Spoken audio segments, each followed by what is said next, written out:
Hello, my name is Kira Brown, and I'd just like to talk to you today a little bit about being fearless. Being fearless isn't us figuring out on our own how to get rid of our fears, our worries, our doubts, and getting rid of all that and then coming to God. It's quite the opposite, actually.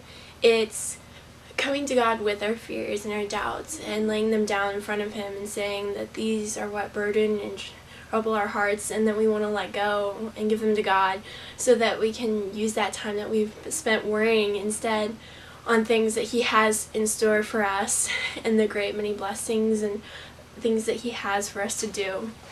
Today I'd like to start in Psalm 46, starting in verse 6. The nations are in chaos and their kingdoms crumble. God's voice thunders and the earth melts. The Lord of heaven's armies is here among us. The God of Israel is our fortress. Come, see the glorious works of the Lord. See how He brings destruction upon the world. He causes wars to end throughout the earth. He breaks the bow and snaps the spear. He burns the swords and shields with fire. Be still and know that I am God. I will be honored by every nation. I will be honored throughout the world. The Lord of heaven's armies is here among us. The God of Israel is our fortress. I love in this psalm how God is talking to His people and is reminding them that He is here among us, that He is here with us right now, and that He is our constant fortress, that He is our shelter, and that we can run to Him and be safe because He's our protector and He will look out for us in everything, that He is here among us. And I love how it's repeated in verse 11 and verse 7, that the Lord of heaven's armies is here. We don't need to fear any of the armies, any of the big worries of the world, because God is on our side and He is with us.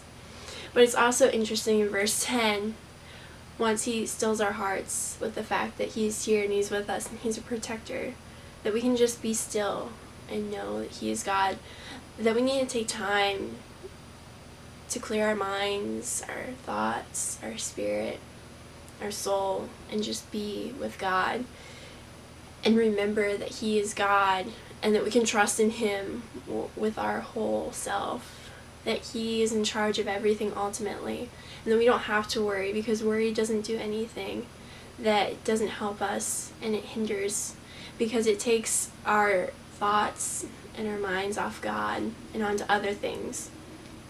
But He has so much in store for us, and He wants us to live in the expansiveness of being fearless, and we can't do that if we're holding on to worry or fear.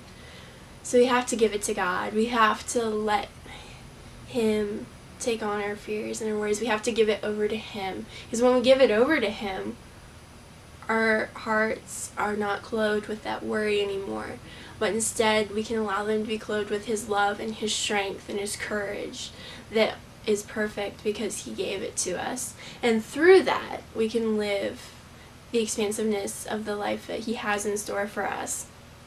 But we also don't want to take it back. We don't want to give it to Him just so that we can take it back whenever we think on it, whenever we ponder it and worry, because then we're not fully living that life that He has in store for us. I love John 14:1. Don't let your hearts be troubled. Trust in God and also trust in me. He wants us to trust in Him. And the cool thing is, when we give our worries over to Him fully and we trust in Him, we grow in faith because we know that He's there for us and that He can take that on and that we don't have to worry about that anymore. That instead of letting our worries rule our hearts, we can throw off the weight of the worry and that we can live in the expansiveness of living fearlessly, because He is our advocate and our strength and our protector and our comforter, and we can lean on Him for everything. Thank you so much. I hope you have a great day.